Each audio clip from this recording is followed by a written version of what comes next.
खराब आदतों के कारण जानकर उन्हें कैसे ठीक करें। इस्तांबुल की प्रमुख सड़क इस्तिक्लाल कदेसी से कुछ ही दूर एक पुराने अपार्टमेंट 2 में 2012 के अंत में मैं बैठा हुआ था। मेरे साथ में मेरा गाइड माइक भी एक आरामदायक कुर्सी पर कुछ फीट दूर बैठा था। मैं तुर्की की 4 दिन की यात्रा पर गया हुआ था। वास्तव में माइक मूल रूप से गाइड नहीं था। वो मेन अमेरिका का रहने वाला था और 5 वर्षों से तुर्की में रह रहा था। उसने ही मुझे पूरा देश घुमा देने की पेशकश की थी और मैं उसे साथ ले गया। जिस रात को मुझे और माइक को रात्रि भोज पर बुलाया गया था, इसमें उसके कुछ तुर्क मित्र भी थे। हम 7 लोग वहां थे और वहां पर सिर्फ मैं ही था जिसने कभी दिन में एक पैक सिगरेट तक नहीं पी थी। मैंने एक तुर्क से पूछा कि यह आदत कैसे लग गई। उसने कहा, यह हमेशा दोस्तों के साथ रहते हुए शुरू होती है। एक दोस्त पीता है तो फिर आप भी पीने लगते हैं। ये वास्तव में बहुत ही दिल जीतने वाला था कि कमरे में मौजूद आधे लोगों ने सिगरेट पीना छोड़ दिया था। माइक कुछ वर्षों से सिगरेट नहीं पी रहा था। एक पुस्तक Allen Carr's easy way to stop smoking को पढ़कर उसकी आदत छूट गई। उसने कहा, यह पुस्तक सिगरेट पीने के मानसिक भार से मुक्त करती है। ये कहती है, खुद से झूठ बोलना बंद करो। वास्तव में आप सिगरेट नहीं पीना चाहते। आप जानते हैं कि इसमें सुखाभास नहीं हो रहा है। इससे आपको महसूस होने लगेगा कि आप पीड़ित नहीं हैं। आपको ये लगने लगता है कि आपको सिगरेट पीने की आवश्यकता नहीं है। मैंने कभी सिगरेट पीने का प्रयास तो नहीं किया, लेकिन जिज्ञासा के कारण मैंने पुस्तक का कुछ हिस्सा पढ़ा। इसे लिखने वाले ने रोचक रणनीति अपनाई है ताकि सिगरेट पीने वाले अपनी ललक को खत्म कर सकें। वे सुनियोजित तरीके से सिगरेट पीने से संबंधित हर संकेत को रिफ्रेम करते हैं और इसे नया अर्थ प्रदान करते हैं। वे इस तरह की बातें कहते हैं, आप सोच रहे हैं कि आप कुछ छोड़ रहे हैं, लेकिन आप कुछ छोड़ नहीं रहे हैं, क्योंकि सिगरेट आपके लिए कुछ नहीं करती है। आप सोचते हैं कि सिगरेट पीना सामाजिक होने के लिए आपकी आवश्यकता है, लेकिन ऐसा कुछ नहीं है। बिना सिगरेट पिए भी आप सामाजिक हो सकते हैं। आप सोचते हैं कि इसे पीने से तनाव खत्म होगा, लेकिन नहीं। इसे पीने से नसों में फायदा नहीं, बल्कि नुकसान होगा। वे सतत रूप से इन वाक्यों और इन जैसे दूसरे वाक्यों को दोहराते हैं। वे कहते हैं, अपने दिमाग में बैठा लो, आप कुछ नहीं खो रहे हैं और आप न केवल स्वास्थ्य, ऊर्जा और धन के क्षेत्र में, बल्कि आत्मविश्वास, आत्मसम्मान, स्वतंत्रता और सबसे ज्यादा आवश्यक अपने लंबे और गुणवत्ता से भरे जीवन में शानदार सकारात्मक प्रगति हासिल कर रहे हैं। जब आप पुस्तक समाप्त करने को होते हैं, तो सिगरेट पीना दुनिया में सबसे ज्यादा हास्यास्पद लगने लगता है। जब आपको लगता है कि सिगरेट पीने से कोई फायदा आगे भी नहीं होगा, तो आपके पास सिगरेट पीने का कोई कारण नहीं रहता है। यह व्यवहार में बदलाव के दूसरे नियम के विपरीत है, इसे अनाकर्षक बनाएं। अब मैं जान गया हूं कि यह सोचने में भले ही बहुत आसान लगता है कि बस अपना मानस बदलने की जरूरत है, आप सिगरेट पीना छोड़ देंगे, लेकिन 1 मिनट मेरे साथ रहिए। ललक कहां से आती है? हर व्यवहार की सतही स्तर पर कोई ललक होती है, उसके पीछे गहराई में कोई प्रेरणा होती है। मुझमें भी अक्सर ललक पैदा होती है, जो इस प्रकार की रहती है, मैं टाकोस खाना चाहता हूं। आप मुझसे पूछेंगे कि मैं टाकोस क्यों खाना चाहता हूं, तो मैं ये जवाब नहीं दूंगा, क्योंकि मैं जीवित रहने के लिए खाना खाना चाहता हूं। लेकिन सच कहीं गहराई में छिपा हुआ है, मैं जीवित रहना चाहता हूं, इसलिए टाकोस की ओर प्रेरित हुआ। भले ही टाकोस के लिए मेरी ललक हो, लेकिन इसके पीछे प्रेरणा यह है कि मुझे खाना और पानी चाहिए। हमारे भीतर की प्रेरणाओं में ये शामिल है: ऊर्जा बचाना, पानी और खाना हासिल करना, प्रेम प्राप्त करना और संभोग करना, एक दूसरे से जुड़ना और संबंध बनाना, सामाजिक स्वीकृति मिलना, अनिश्चितता कम करना, सामाजिक स्तर एवं प्रतिष्ठा हासिल करना। कोई ललक भीतर की प्रेरणा की विशेष अभिव्यक्ति होती है। आपके दिमाग में यह इच्छा नहीं रहती कि सिगरेट पी ली जाए या इंस्टाग्राम चेक किया जाए या वीडियो गेम्स खेले जाएं। गहरे स्तर पर आप सहजता से अपनी अनिश्चितता कम करते हुए बेचैनी समाप्त करना चाहते हैं, ताकि किसी तरह से सामाजिक स्वीकृति मिले और सामाजिक स्तर हासिल हो। किसी भी उत्पाद की तरह आदत डालने को देखें, तो आप महसूस करेंगे कि यह कोई नई प्रेरणा नहीं रचती है, बल्कि यह मानवीय स्वभाव की भीतरी प्रेरणा से जुड़ी होती है। प्रेम पाएं और प्रजनन करें। टिंडर का उपयोग करें, दूसरे लोगों से जुड़ें और संबंध बनाएं। फेसबुक पर ब्राउजिंग करें, सामाजिक स्वीकृति को जीतना। इंस्टाग्राम पर पोस्टिंग करें, अनिश्चितता कम करना। गूगल पर सर्चिंग करें, सामाजिक स्तर और प्रतिष्ठा कमाना। वीडियो गेम्स खेलें। आपको आदतें किसी प्राचीन इच्छा का आधुनिक हल है, पुरानी खराब आदतों का नया संस्करण। मानव व्यवहार की भीतरी प्रेरणाएं पहले जैसी ही है। खास आदतें जो हम अलग तरह से करते हैं, वे पुराने इतिहास पर ही निर्भर होती हैं। शक्तिशाली अंशतः समान भीतरी प्रेरणा को हल करने के विभिन्न उपाय होते हैं। एक व्यक्ति तनाव को भगाने के लिए सिगरेट पीना सीख सकता है। दूसरा व्यक्ति बेचैनी हल करने के लिए दौड़ने जा सकता है। आवश्यक नहीं है कि जो समस्याएं आपके सामने हैं उन्हें हल करने का सबसे सही उपाय आपकी आदतें हों।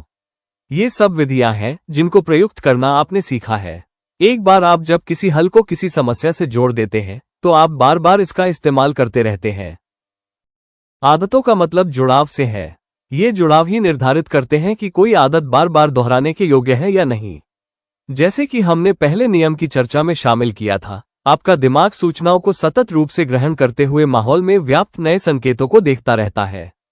हर बार जब आप कोई संकेत देखते हैं तो आपका दिमाग उद्दीपन प्रवाहित करता है और यह पूर्वानुमान लगाता है कि अगले क्षण में क्या किया जाना है। संकेत, कोई स्टोव गर्म है, यह आप देखते हैं। अनुमान, यदि मैं इसे स्पर्श करता हूं तो जलन होगी, इसलिए मैं इसे छूने से अलग रहूंगा। संकेत, आप देखते हैं कि ट्रैफिक लाइट हरी हो गई है। अनुमान, यदि मैं गाड़ी चालू करता हूं तो मैं सुरक्षित तरह से दो मार्गों के विभाजन को पार करके अपने गंतव्य पर पहुंच जाऊंगा, इसलिए मैं ईंधन चालू करूंगा। आप एक संकेत देखते हैं, पिछले अनुभव के आधार पर उसे श्रेणीबद्ध करते हैं और उचित प्रतिसाद का निर्धारण करते हैं। ये सब एकदम होता है, लेकिन यह आदतों में महत्वपूर्ण भूमिका निभाता है क्योंकि हर काम किसी पूर्वानुमान के बाद ही होता है। जीवन हमें प्रतिक्रियावादी लगता है, जबकि वास्तव में इसका अनुमान लगाया जा सकता है। पूरे दिन आप अपना चिंतन इसी में रखते हैं कि जो आपने अभी देखा है उसके आधार पर किस तरह से काम किया जाए और आपके लिए पहले क्या काम आया था। आप सतत रूप से यही पूर्वानुमान लगाते रहते हैं कि अगले पल क्या होना है। हमारा व्यवहार इस प्रकार के पूर्वानुमानों पर बहुत ज्यादा आधारित रहता है।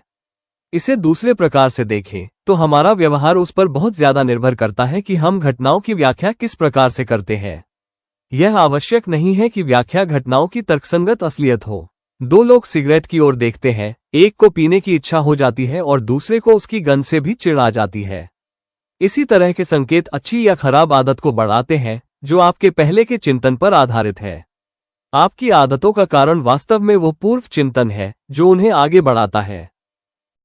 ये पूर्वानुमान भावनाओं को जन्म देते हैं। इस तरह ही हम आमतौर पर ललक का वर्णन करते हैं, यानी भावना, इच्छा और आग्रह। भावना और उमंग हमारे द्वारा देखे गए संकेतों और हमारे द्वारा लगाए गए पूर्वानुमानों को संकेतकों में तब्दील कर देते हैं, जिन्हें हम लागू कर सकते हैं। वे ये समझाने में मदद करते हैं कि वर्तमान में हम क्या समझ रहे हैं। उदाहरण के लिए, आप इसे समझ रहे हैं या नहीं, लेकिन आप देख रहे हैं, आप अभी कितना गर्म या ठंडा महसूस कर रहे हैं। यदि तापमान 1 डिग्री करके गिरता है तो आप शायद कुछ भी नहीं करेंगे। यदि तापमान 10 डिग्री गिरता है तो आप ठंड महसूस करेंगे और कपड़ों की एक और परत डाल लेंगे। ठंड लगना संकेत था जिसने आपकी कार्य करने के लिए प्रेरित किया। आप पूरे समय संकेतों को महसूस करते हैं, लेकिन ये केवल तभी होता है जब आप इसका पूर्वानुमान लगाते हैं कि आप एक अलग स्थिति में बेहतर होंगे, तब आप कार्रवाई करते हैं।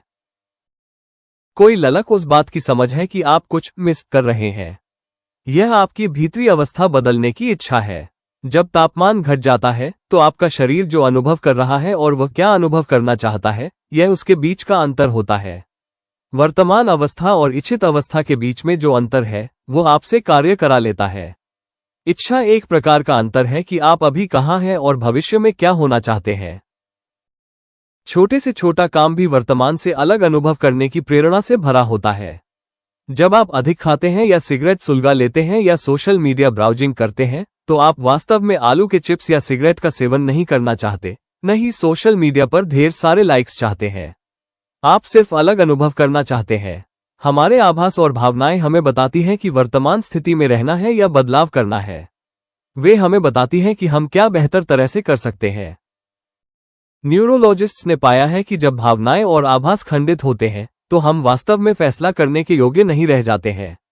हमारे पास संकेत नहीं होते कि क्या प्राप्त करें और क्या छोड़ें। न्यूरोसाइंटिस्ट एंटोनियो डेमेसियो ने बताया, भावनाएं ही आपको ये गुंजाइश देती हैं कि आप चीजों को अच्छी, खराब या उदासीन के तौर पर अंकित करें। संक्षेप में कहें तो आपके द्वारा महसूस की जाने वाली विशिष्ट ललक और आपके द्वारा की जाने वाली आदतें वास्तव में आपकी मूलभूत अंतर्निहित प्रेरणाओं को पूरा करने का प्रयास होती है। जब भी कोई आदत सफलतापूर्वक किसी मकसद से जुड़ जाती है तो आप में इसे फिर करने की ललक विकसित हो जाती है। समय के साथ आप ये पूर्वानुमान लगाना सीख जाते हैं कि सोशल मीडिया देखना प्यार महसूस करने में आपकी मदद करेगा या यूट्यूब देखना आपके डर को भूल जाने की गुंजाइश देगा। आदतें तब आकर्षक होती हैं जब हम उन्हें सकारात्मक भावनाओं से जोड़ देते हैं और हम नुकसान की बजाय अपने लाभ के लिए इस अंतर्दृष्टि का उपयोग कर सकते हैं।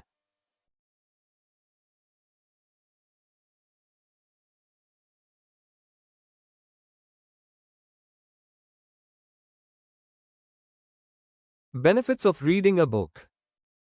1. Increases knowledge. 2. Improves vocabulary and language. 3. Enhances thinking ability. 4. Improves concentration. 5. Reduces stress. 6. Boosts imagination. 7. Builds personality. 8. Slow dopamine release.